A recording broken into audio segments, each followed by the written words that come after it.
Mayang gabi, mga pinalangga kong tigpaminaw sa panglantaw sa kagabion. A time for reflection, streaming live via Facebook worldwide. Kini inyong higala, igsuon ug dalagan, Jeremias Labaho Tubigon, joining you for depth thought, honest conversation, and values-based dialogue.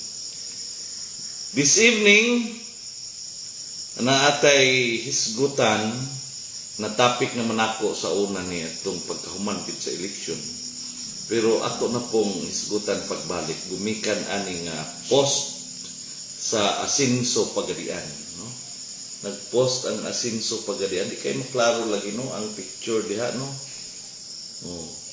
Kuan ni siya post si Mayor Samiko Pagadian City.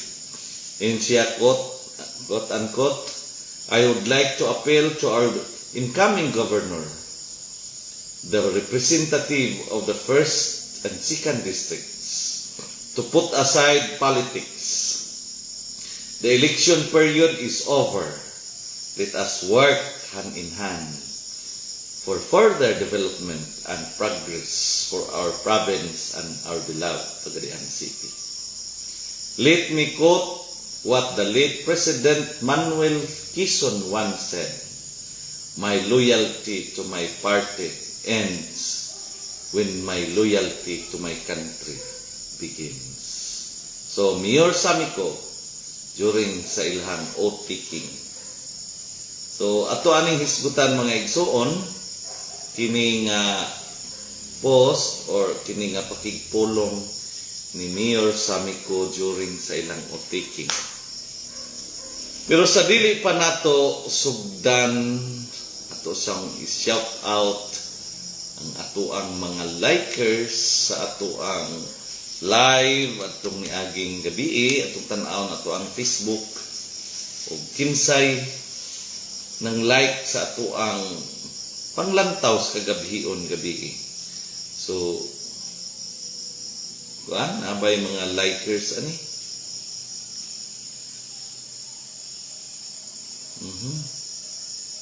Naman to yung mga likers. Di pa na nato makita. Hinay ang signal, no? Kadyot lang. Uy, kadaghan bang likers, ani?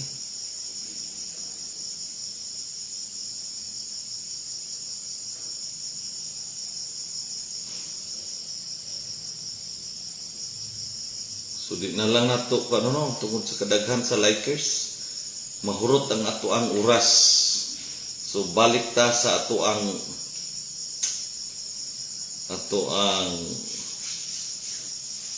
topic bahin sa pagigpulong ni Mayor Samiko. The campaign is over. The banners are gone. The rallies have quieted. What remains is the dust of division, the fatigue of fighting, and the question that we often ignore. What now? When the crowd disperses, when the ballots are counted, when winners are announced, what happened next? This evening, let us reflect not on the politicians who won or lost, but on the deeper issue behind every election. Unity after division. Leadership after victory. Service after power. Elections are not wars. They are not meant to destroy. They are meant to decide. But sadly, sa tinuod lang, elections in many places have become a season of hatred, character assassination, fake news, and division among families, friends, even churches. And yet, when election day ends, we all return to the same market, same church, same office, same barangay. Our nation doesn't recede after elections.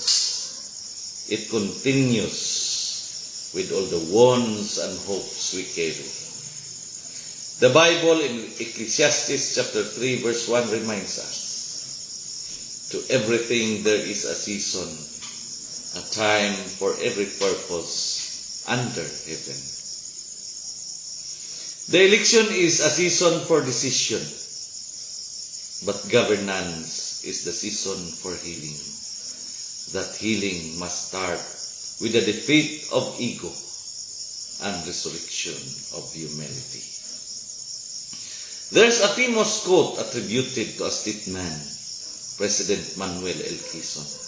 One said, quote unquote, "My loyalty to my party ends when my loyalty to my country begins."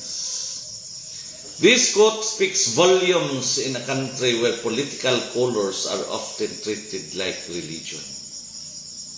But when a public servant wins, he is no longer a party's representative, but the people's stewards. In Luke chapter 22 verse 26, Jesus said, "The greatest among you should be like the youngest, and the one who rules like the one who serves." Service is not about control. It's about compassion. Dili ang politika ang dapat ipadayon, kundi ang pagserbisyo. Dili ang partido ang dapat ipaglaban, kundi ang katawan. As we have observed in the Senate as of now, partido o katawan? Leadership is not about providing your enemies wrong. It's about providing that justice, peace, and development are possible when we work together.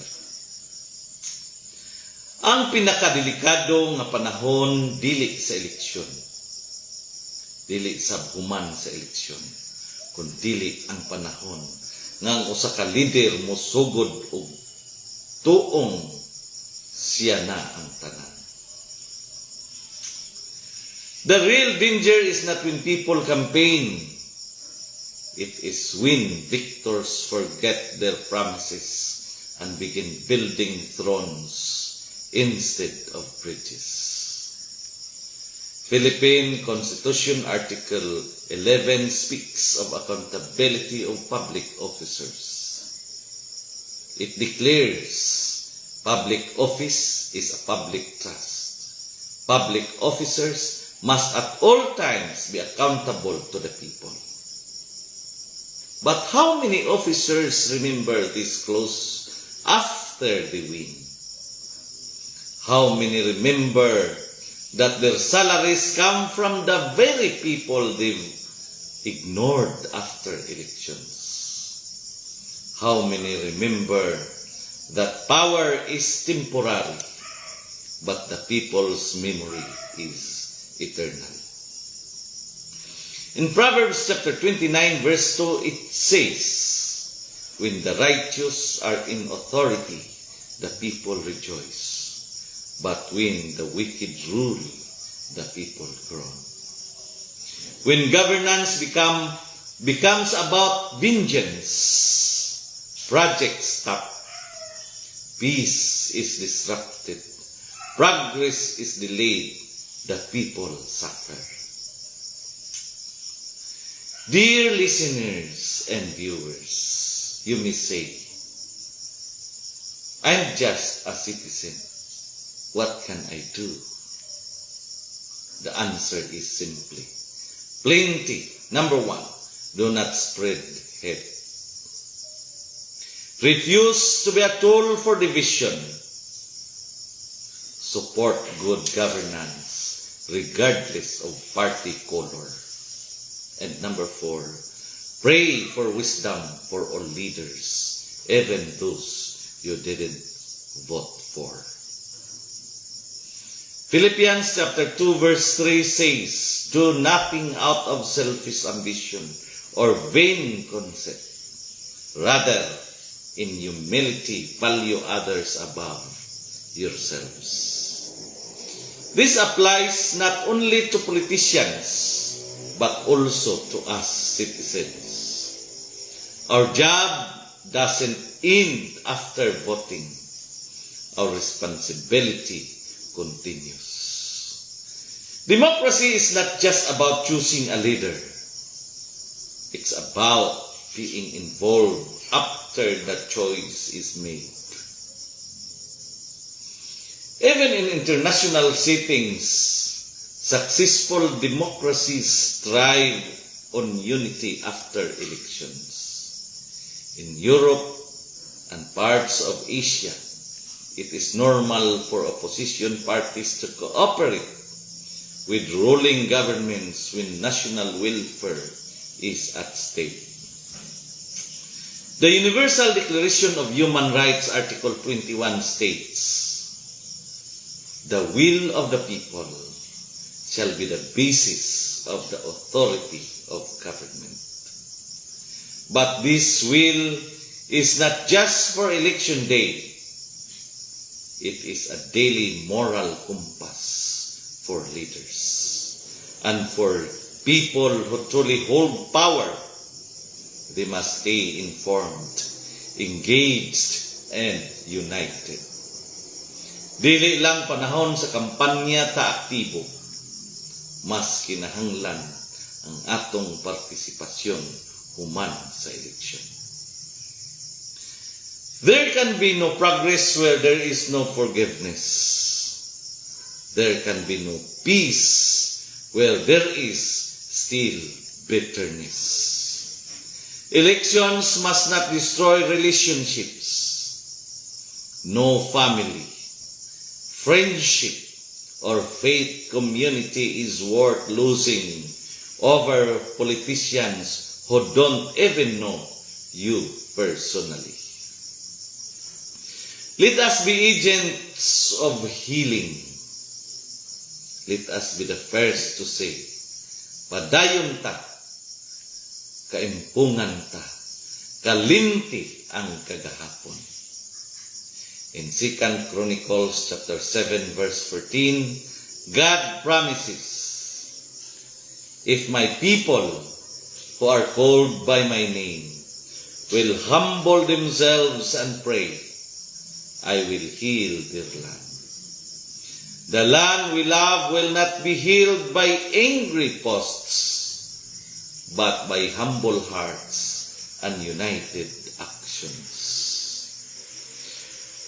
We all want good roads, quality education, efficient healthcare, and peaceful communities. But we must understand, progress is the result of unity, not uniformity. You don't need to agree on everything, but we must agree on one thing: the nation deserves better than petty political fights. We must elevate the conversation from kinsay daog to kinsay nagtinarong. From asa ka nga partido to unsa may atong mahimo para sa katawhan. Balikon nako mga igsoon. We must elevate the conversation gikan sa kinsay ni daog. Hinuon moingon kita, kinsay nagtinarong. Gikan sa asa ka nga partido, hinuon moingon kita, unsa may atong mahimo para sa katawhan. Because when the campaign ends, the real work of nation building begins. Mga kaigsunan, the elections may have passed, but our responsibility has not. Let us not be prisoners of political loyalty, but champions of public unity. Let us refuse the poison of pride and instead drink the living water of humility and wisdom. in the silence after the ballots have spoken. Let us now listen to the whisper of service, the call of conscience, and the voice of the people. This has been your panglantaw sa kagabhion, din ang kahayag sa kamatuoran mo danag, bisan pa sa kangitngit. Kini inyong igsoon, higala ug alagad, Jeremias Labahot Tubigon, sa makaw sa pamuingon, sa atong pagpangandoy ug matarong nga katilingban, ang kamatuoran gayud ang atong sugat. Ug sa kangitngit sa kasaysayan, ang tinud-anay nga pamunuan, ang labing hayag nga paglaom. Maayong gabi ug daghang salamat sa inyong pagtan-aw paminaw. Shout out Ma'am Estrella Palir Bakal. Daghang salamat ug maayong gabi kanatong tanan.